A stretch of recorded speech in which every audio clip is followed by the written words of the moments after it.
تیا باس کراوە جۆری ئەخیری کافر بریتیە لە کافری مستەئمەن کافرێک یا ئەهلی ئەمان ئەو کافرێک کە ئەمانی ئەدرێتێ بابەتی ئەمان بابەتێکی گەورەیە بەڕێزانم هەموو فەردێکی موسڵمان پیرەژنێک لە ئومەتی پێغەمبەری خوا صلی الله عليه و آله وسلم گەنجێک کە تازە ڕشتی پێیا کردووە پیرە پیاوێکمان هەمووان مافی ئەمانیان هەیە وتی ئەم کافرە لای من مافی ئەمانیە ئیتر مافی پارێزراوە ئەو کافرە کەس بۆی نییە تەجاوزکە لە حەقیە بۆ بازرگانیەتە ناو دەوڵەتی موسڵمان بۆ هەر شتێک حتا ئەگەر لە ئەهلی حەرب بوو موسڵمانێ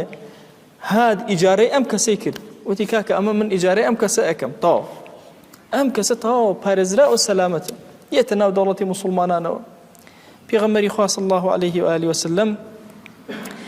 لە کاتی فەتحی مەککە دەناوی فەرمووی ئەم دەناوە لەکوێ ئەگەر خۆیان هەڵواسی بە کەعبەوە بیان کوژن چونکە زۆر ئازاری پێغەمبەری خۆیان دابوو صلی الله عليه و آله وسلم شعریان ئەوت بەرامبەری زۆر کاروباری خەتەر و ئەوانیان کرد بەرامبەر پێغەمبەری خوا صلی الله عليه و آله وسلم بێئەدەبی زۆریان کرد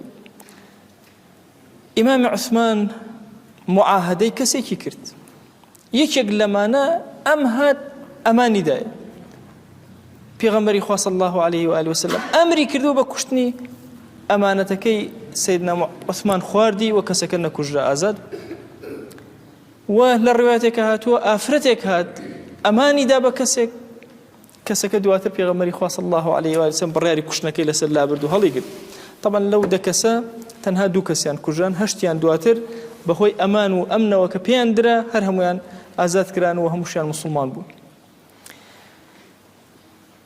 ئەهلی ئەمان هەموو بازرگانێکی موسڵمان ئەتوانێت چ کافرێک ئەوێ لەسەر زەویە ئەمانی بداتێ بێت سیاحەت لە زمانی هەموو ئومەتی ئیسلامیە هەر هەبوو ئێستش ئەبێ و دواتریش ئەبێ هەر کافرێ ئەوێ بێ سیاحەت کە لەناو ئومەتی ئیسلامیە ئەمان وەرەگرێت و یە بە ئازادی هیچ کەسێک بۆی نییە ئەمان بشکێنێ لەگەڵ معاهدە هەڵەیە بکە لەگەڵ ئەهلی ذمیە هەڵەیە بکە پێغەمبەری خوا صلی الله عليه و آله وسلم فەرمێ ئەلا من ظلم معاهدا أو انتقصه أجر كسيك معاهدة من لقلا كردوا هات ظلمي لكرد بسوك سيري كرد أو كلفه فوق طاقته يان ما دام معاهدة وأنا أركي قرستري دا بسريا أو أخذ منه شيئا بغير طيب نفس زوري بو هنا اشتيكي لي ورقري فأنا خصمه يوم القيامة أو كسكافرة